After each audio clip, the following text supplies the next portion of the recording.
Wait, J.R.R. Tolkien was right? Do you remember The Lord of the Rings, The Hobbit, the new Amazon Lord of the Rings? What if Middle-earth wasn't fantasy? What if it was real human history?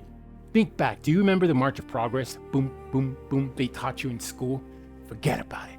50,000 years ago, there was at least 7 to 9 human species roaming the earth. 50,000 years ago, humans, Homo sapiens, shared the earth with at least 7 other human species. We had Neanderthals, Homo floresiensis, which they nicknamed the Hobbit. Come on. And scientists didn't find the Denisovans from one skull.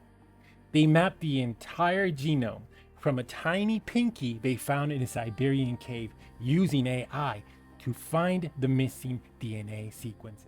In fact, humans still carry all of this DNA from all of these different species. But it gets weirder and spookier. Ghost DNA is real.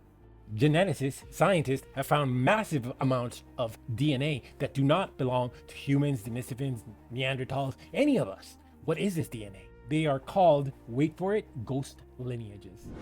So the most fantastic story of miracles and Middle-earth hobbits and dragons is lying not in the ground, but inside your DNA, walking around with you, inside of you.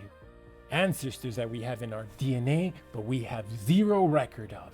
Our tiny planet was once Middle-earth, home to many different human species.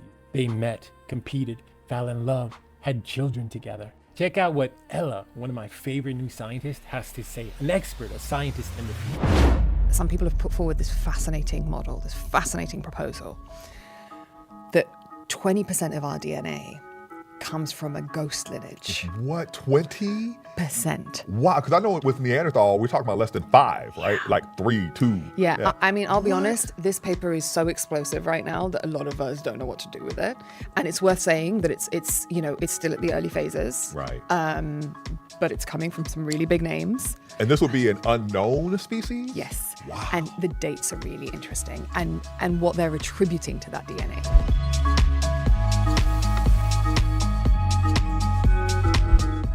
Ella Al-Shamahi, welcome to Particles of Thought. Thank you for having me. So let's jump right into it. Perhaps the most iconic image of human evolution that I'm aware of is the so-called March of Progress, right? Yeah. We go from the little hunched over guy and eventually you're at a, standing upright representation of...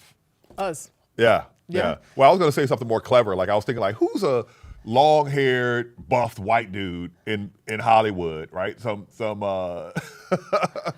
one I thought of was kind of controversial, so I'm going to withhold that. Who's the guy who plays Thor in the Marvel? Yeah. Hemsworth or something? Hemsworth, yeah. Yeah, we go from a bent-over monkey to Hemsworth, right? And they get, so is that accurate? So, all right, so that is the stereotype that people have in their head. It's what has been very successfully communicated to the public for many, many years. There are issues with that image, let's say. My first problem with the image is that there's no women in it. Right, And it should end that say, I don't know. It's like Hemsworth was there with someone else. I mean, he was there with someone else. Yeah, that's right. I'm just going to say, there's, it's... Miley Cyrus, let's say. The wrong Hemsworth brother, but okay. Come on, Hakeem. Keep up on your popular culture. I know. My popular culture knowledge ends in the 20th century. So, I would normally say Oprah, right? To be fair.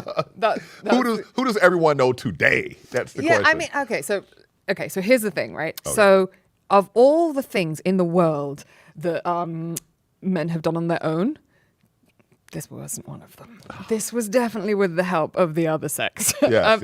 But the second problem that I have with the image is that it really does give the impression that evolution is linear and that it's always linear. And by that, I mean that evolution goes in that straight line, right? So you go from that hunched over monkey animal to a species that's slightly less hunched, and you keep going, and all the ones before you become extinct. That's that right. whole and then you end up with Hemsworth as completely standing upright, bipedal, as we say, blah, blah, blah, blah, blah.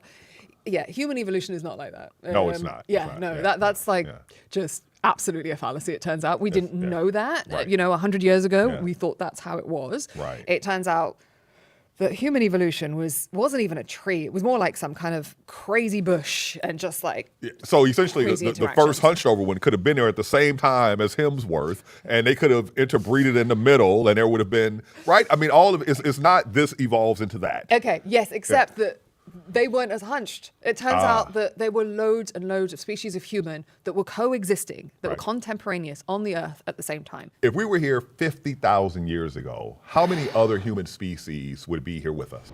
Pause. Do not miss the next part. It gets crazier.